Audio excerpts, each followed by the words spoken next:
All right, everyone. Welcome back. It's right here with Dominic Neri. Andrew Nguyen. And Brendan Huang. And today We'll be talking about we're taking the archetype perspective on the movie 16 Candles. And yeah. All right, calm down. All right. So, first things first, let's address I think stereotypes. Yeah. Okay. All right, let's talk about the stereotypes within the movies. So, there's a lot of stereotypes that have been portrayed in this film. Mostly Asian, by the way. Yeah, they have stereotypes on Asians. They have stereotypes on males, females. So there's a lot of stereotypes for Asians, men, and also women in this movie. Yes, sir. Can you give us one of them? All right, so let's talk about the stereotypes of females because that's like the most prevalent one. Okay. They always show the females as sexual characters. They never show them with any in-depth goal other than to get with the guy. Yep. And I don't know, it kind of relates to it really made me ask, like, is that how people still look or see women, you know? Because, like, yeah, what do you think about that, Andrew? Honestly, nowadays women they're trying to represent that they have more goals and then they're equal as men, and in this movie this is like complete opposite of what current women think. Yeah. That's what I was thinking. Yeah. So we can see that this movie, it really represented, or it really showed, like, a dumbed version, or like a dumbed down version of what women were perceived as in like the 80s. And that's really just sex objects, I guess you can say that. And I guess like while watching this movie, if like you were in the 80s as like a young girl, you would think of it as that's that's the cool thing, you know? Yeah, that's what a cool thing life's to do. supposed to be. That's how things are supposed to be, how you're supposed to be chasing the guy. And yeah. All right, what are the stereotypes you see? We see for men, we see that like they either have to fall in line with either being a jock or they have to fall in line with being a geek. And there's like no real in between that I could see throughout the movie because there's the Jake. Yeah, Ryan. but really, what really makes a geek though? That's my question. What makes a geek? Yeah. Not a jock. Well, that's how they portrayed it. If you weren't like buff, see, that's what really grinds my gears. Yes, sir. It like, if you're not a jock, then do you have to like fake one to be cool or what? I think that's what Jake Ryan was trying to do.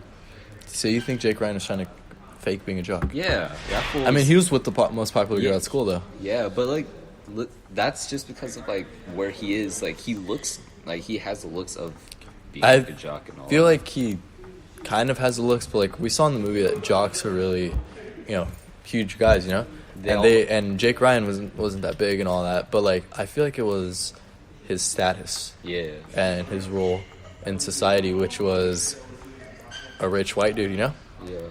And we saw that he was driving a Rolls Royce like if it was nothing. Yeah. He gave Farmer Ted his Rolls Royce like if it was nothing. What do you think about it, Andrew? Hold up. What do you think about like the stereotypes that were portrayed of men in the movie? We so far, like as you say, geeks. We are in the movie 16 Candles. Like we see geeks as some like they have some sort of mouth gear in them. They have like braces. Yeah. They're really scrawny. They don't have that masculine appearance. Can you give us another example of like of characters in different movies? We can look at this one. I actually need to think about. Yeah, I need to think. I know it's a hard one. I'll come back to that one later. Yeah, let's just keep going. The stereotype that they portrayed of Asians. As an Asian myself. Oh, really? Yeah. Okay. As an Asian myself. That's offensive. I think. Well, the movie portrayed Asians in like that. They are nerdy. They can't get any girls because they're weird. I guess. Yeah, I remember when they first saw Long Duk Dong. in the room. They referred They to him were as the weird Chinese the guy. weird Chinese guy, exactly. And even the little brother was like, "Don't worry, he's just a weird Chinese guy. He won't do anything." Even the parents and the the adults, parents and the grandparents who supposedly adopted the foreign exchange student. You know? and they used him as like labor. Yeah. Like he would mow the grass, do the dishes, all that. Oh, I kind of got an example for geeks. I'd say The Sandlot. You know. Sandlot, yeah. You can see. I don't know if you guys have ever seen it. Whoever listens to this has seen The Sandlot, but kind of showing everyone here. Sandlot. The geeks are really portrayed with some huge glasses, white, scrawny, freckled kids. You know, super scrawny, super freckled kids.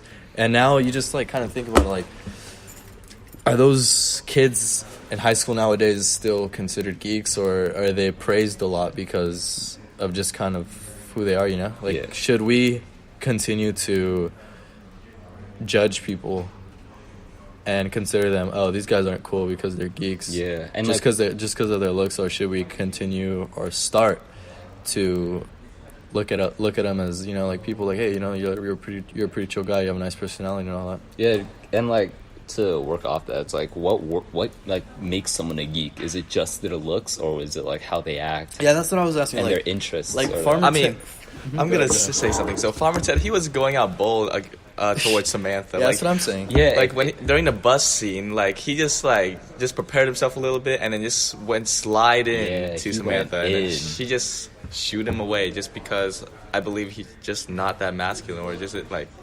Or even at the dance, Samantha's friends, they were pretty aggressive towards him because they were clowning on him, and they were pretty aggressive towards him when he went up to him when they were sitting at the bleachers. Yeah. You know, but I think in this movie, the way they portrayed it, what makes people a geek is what they look. Because then, like, if it was like Jake Ryan doing it, it would be totally fine because it's just a jock doing jock things. Yeah, exactly. Now it's a scrawny little sophomore kid. I think he's sophomore. Freshman. Freshman. I don't know, this underclassman. Freshman. This underclassman who's like being so bold and hitting on girls, but it just makes him look like a loser. Yeah. But if it was like a senior doing it who was also an athlete, it makes him look like a stud. Yeah, you know? Yeah. All right, let's get to so we can cover stereotypes. All right, let's go to movies that follow the same plot line. This is a pretty basic plot line. I think so. It's kind of simple, and we've seen many movies that follow the same plot line. That's a girl wants something, or a character wants something, isn't able to achieve it, goes through a lot just to get to it, and in the end, it seems like it's not going to happen, but at the final scene or the scenes of the movie, they end up getting what they want. Yeah. And in this case, it was Jake Ryan ending up with Samantha. How do you feel about movie lines like that? I think it just follows like the basic structure of movies. Like the movie itself, I guess at the time it was kind of unpredictable or something, because like movies weren't so well, I don't know, but looking at it from today, I felt like the structure of the movie was really straightforward, really falls in line with all the other movies, where it's like it introduces Samantha as the main character. It introduces what her goals are. And another thing, her goals are really like one-dimensional, very flat. Just, I want to get with Jake Ryan. And that's it. And then she goes through a couple of things. You know, her parents forget her birthday. She doesn't get with them at the dance. Just a bunch of bad things happen. But then for some reason, like, or somehow, some way, Jake Ryan ends up with Samantha. And that's kind of like, I think everyone saw that coming. Yeah, I feel like it was really easy to predict that. Even though most of us have not seen the movie, I think it was pretty easy to know that, you know, Jake Ryan and Samantha were eventually going to get together.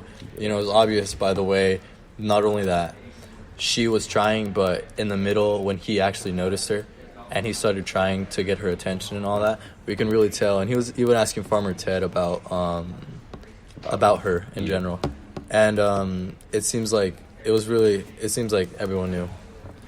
And it's still, apparently at the end of the movie, people were still like awing because they got together, but come on. I think they awed just because it was like a relatable thing. It's predictable, very predictable. Predictable and relatable. It's just like, you know, you always wanted that one person that probably couldn't get, because for some reason, like maybe they're upperclassmen and they're too popular for them, and they dream like, oh, I wish I could be with them, but I'm just this lowly underclassman. Yeah. I can't get with someone as great as them.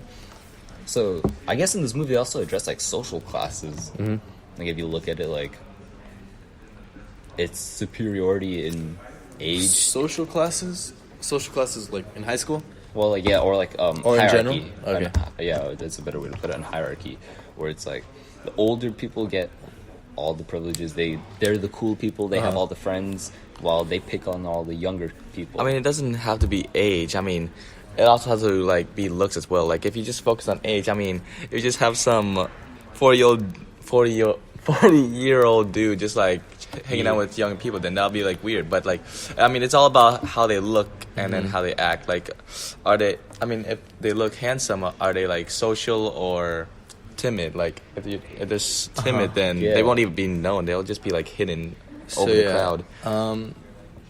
A lot of things, even now in high school, not only here at Evergreen, but just in general, you can see that a lot of people, if you're cute or if you're real beautiful, you're gonna get what you want. No matter what, you're gonna be able to get the best seats, have quote unquote the best friends, the prettiest friends, the most popular friends, and it kind of sucks that we live like that.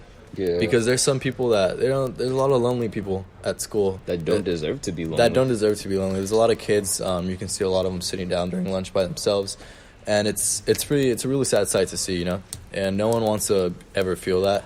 And you can really empathize with them, and just see that, like, try to put yourself in their shoes and just Yeah, I think the movie just perpetuates that even further. It's like, if you're a geek, know your place. You're a geek. Don't hang out with the popular kids. But what this movie did different was that they put the geeks in a situation where they try to fit in with the popular kids. They break that little barrier. So do you think that, not talking about the movie, but in general, that there should be less barriers between unpopular or, I guess, lonelier kids and lonely kids? Do you think there should be special days or like programs, not programs, but like days where that's kind of like just showing sympathy. That doesn't technically mean you're doing it just out of like you just feel bad for them. Then they're just like, damn, they're just using their time just to hang out with me. That's not technically.